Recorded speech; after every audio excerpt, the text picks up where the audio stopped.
सुरेंद्र कुमार महापात्र। इटा आम नुआखाई भेटघाट कार्यक्रम अच्छे बर्तमान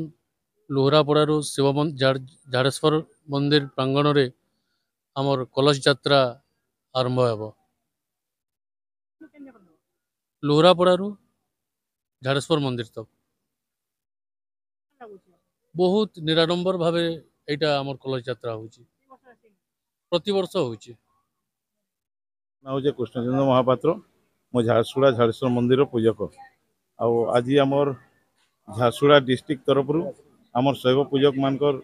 गोटे रुद्राभिषेक होचे कलश यात्रा है रुद्राभिषेक हो रुद्राभिषेक सरला महाआलती हवा महाआलती सरला पुणी काली आमर सामाजिक मीटिंग अच्छे मीटिंग सरला शिवंकर उपरे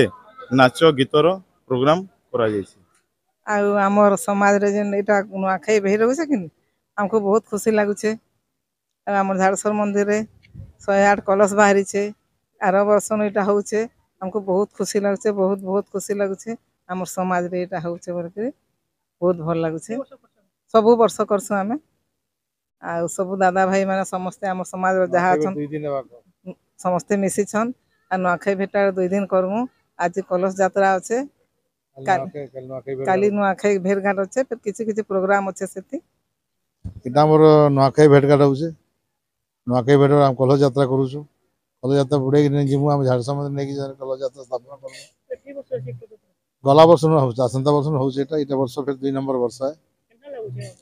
बढ़िया बहुत भोज बड़ा सब हम समाज रो होचे महापात्र समाज रो